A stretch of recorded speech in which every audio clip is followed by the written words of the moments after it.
Hey home bakers, it's Jack here, bakewithjack.co.uk, bringing you your weekly bread making tip every single Thursday. And this week there are different things that contribute to the stickiness of your sourdough, but one thing that rises up above them all, the king and queen of stickiness itself, is over fermentation. Roll it!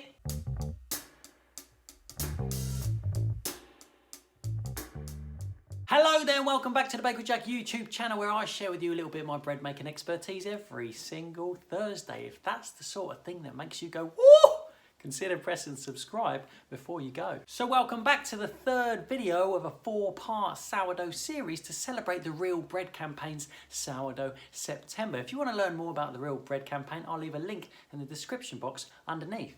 So some of you get in touch with me sometimes and say things like, hey man, my sourdough is quite sticky. And most of the time I say something along the lines of, yeah, I know, guess what? So's mine. But stickiness for one is not always stickiness for another, and it's difficult to describe, especially in writing, the sort of stickiness you are experiencing. It's tricky to communicate the level of sticky you are at, but normally the explanation lies in one of 3 common categories. The first category comes in the form of, yes, it is sticky, get over it. Sourdough dough is sticky, you need to practice handling it, and a combination of practice and tactical dusting, you will develop a feel for your dough and therefore be able to handle it a little bit easier next time around. Practice, practice, practice. Did I say practice already?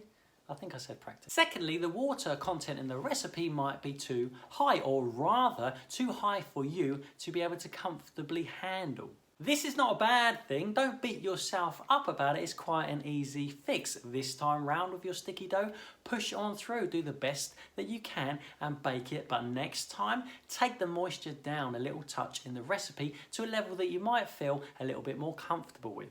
The third most common explanation is the flour in your recipe. Some flours make a stickier dough. Rye, for example, seems to turn everything into a little bit of glue. Wholemeal flours make a dough that responds differently, and even strong white bread flours are always different to a different brand of strong white bread flour. This could be the issue. This could be where your stickiness lies. Different flours will always produce a dough with different characteristics and different structure qualities, and expect that too. But aside from those top 3 most common explanations, there is one clear champion at the pinnacle of the sticky scale, the #1 prize-winning, untamable, tacky mess that you can no longer do anything with. Let me show you exactly what I'm talking about.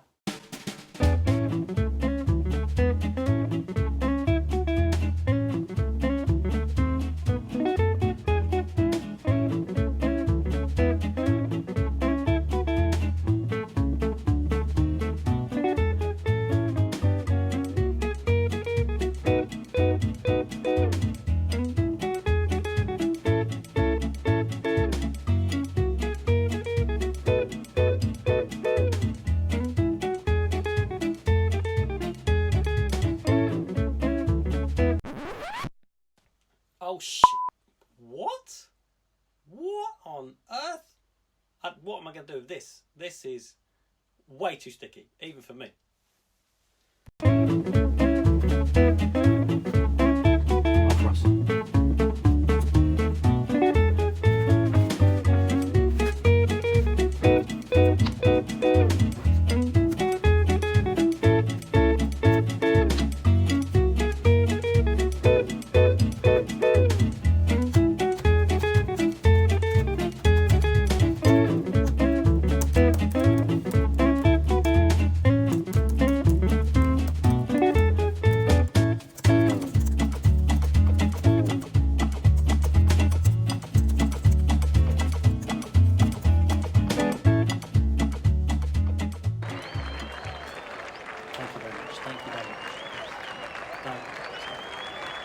It was good, wasn't it? Did you like that? Okay, stop. That's enough. This is over fermentation. This is a mess. Complete breakdown of all structure. Absolutely zero elasticity here. This spells disaster. Your hopes and dreams of the perfect sourdough loaf has just been smashed to smithereens, because this is unsalvageable. This mess actually is game over. Unlike many other potential problems that you might be able to sidestep or fix along the way, this one is unfixable. Game over. I wish I didn't just do that. Gross. This happened because your dough went too far, it fermented too much, it's gone way past its peak, and you're left with this sticky mess that actually I'm going to put down now because it really smells so bad. It's like bad cider. Remember, there are natural yeasts and bacteria inside your starter and dough which are eating. They are feeding on the food, which is the flour, and then they are multiplying, and that is fermentation. Fermentation starts from the minute you feed your starter. Natural yeasts and bacteria are feasting on that new flour you've provided, and then again in your dough, that's again another feed of fresh flour, and the fermentation continues. As yeasts multiply, the puff accelerates, and then you put it in the fridge to stall it, to stash it until the morning when you bake. If fermentation goes too far, your dough structure starts to break down. Acidity builds up, and the populations of yeasts and bacteria get so huge it just gobbles up everything in its path. But remember, I'm not a scientist. All this happens in the cartoon world inside of my head. The fact is that if your dough ferments too much, it's over. You are done. It's unsalvageable, but don't be afraid of that happening, because with the knowledge you've just gained of this new principle, we can learn exactly how to avoid it.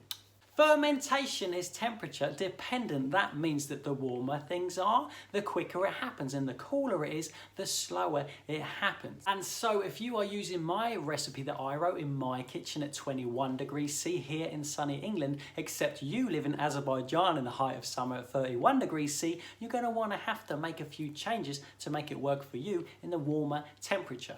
You can do one of three things or a combination of them all. The first one being cool everything down slightly. I don't know, make your house cold, put your dough in a colder place and make it 21 degrees C and follow the exact timings in my recipe. Or secondly, you can shorten the times in the recipe, allowing much less time for fermentation to make up for the fact that you're in a warmer temperature. Or lastly, you can change the recipe itself. You can cut down the amount of starter you use initially in the recipe to make sure everything ticks over a little bit slower, effectively buying you some more time in a warmer environment. If you are in a warmer place than me and you're using the timings I wrote for my recipe at 21 degrees, it makes sense that things are going to ferment faster and you're in more danger of reaching that sticky place. Hopefully it won't happen to you, but you'll know exactly why if it does. This sticky mess here in my bowl is not something to be afraid of, it's just something you want to try and avoid. And if you are in those warmer temperatures, hopefully you know now how to avoid this from happening. And if you have been to this before, hopefully you know now exactly why it happened and you know what to do next time. Listen, thank you so much for joining me for yet another sourdough bread tip to celebrate the Real Bread campaign, Sourdough September. Don't forget to click the link if you want to learn more about the Real Bread campaign. And listen, thank you so much for being here every single week. I look forward to seeing you next week for another weekly bread making tip. See you then. Bye-bye.